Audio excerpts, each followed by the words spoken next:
Les joueurs sur les côtés.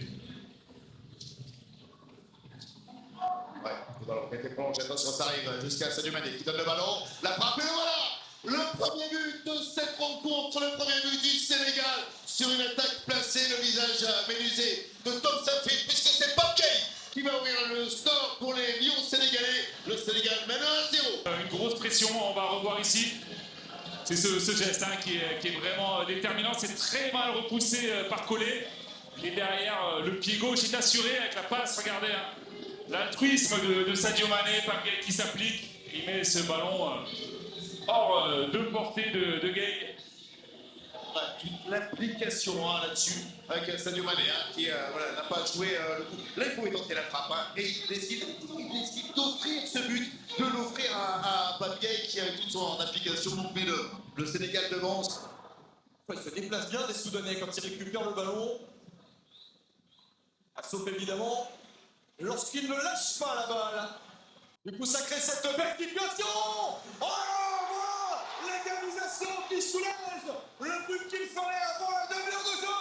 Le Sénégal est de retour. Un but partout grâce à Pape Gueye, une perte de balle. Merveilleusement, le tir du gauche est bien placé, bien dosé de la part de Pape Gueye. On voit la récupération de... c'est Mané qui fait la passe lui-même, en fait. J'ai dit 2 passes, il n'y en a qu'une. En fait, Mané récupère et après il donne ce ballon à Pape Gueye. Tout simplement, l'égalisation. Bon, il y a l'échappée avec une suspicion de hors-jeu, mais ils vont jouer le coin de fond. Mauvaise passe qui se connaît ça, de toute façon. Alors il lève pas. Jackson en retrait, Pape Gueye pour le deuxième. Le doublé de Pape Gueye pour permettre au Sénégal de mener à bon la mi-temps. Ça va beaucoup mieux avec ce deuxième. Suspicion de hors-jeu ici. Il faudra valider. A priori, tel quel, on a l'impression qu'il n'y a pas hors-jeu sur le ralenti qu'on vient de voir. Mais la parallaxe n'étant pas la bonne, c'est pas facile d'en être absolument sûr. En tout cas, savourons pour l'instant la reprise spectaculaire de Pape Gueye. Allez, en forme, il vient de mettre en un quart d'heure autant de buts que dans une moitié de championnat en Ligue 1. Alors, avec le maillot de son pays sur les épaules, dans un match éliminé.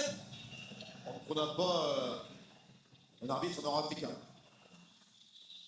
Allez, Sadio Mané qui porte le ballon, la petite talonnade avec Gana qui est à l'opposé. On essaie de revenir, la côté marocain, Pape Gueye qui envoie le ballon dans la lucarne de Yacine Bounou et tout le banc sénégalais qui se lève pour aller célébrer. Pape Gueye qui marque le but sénégalais. Cette frappe dans la lucarne, elle est imparable. Elle est imparable. Ses appuis, regardez. Une bonne récupération. Sadio Mané au départ de l'action.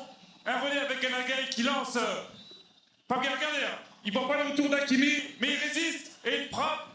Et ça surprend Yacine Bounou. Regardez la frappe pure qui vient se loger en pleine lucarne, qui touche un petit peu la barre transversale. Quel but de Pape Gueye! Quelle frappe de Pape Gueye, le joueur de Villarreal. On le disait, muselé par les Marocains dans ces 90 minutes. Et bien le voilà, qui brille en prolongation et qui envoie ce coup de canon. Allez, toucher la lucarne de Yacine Bounou. L'impérial Yacine Bounou qui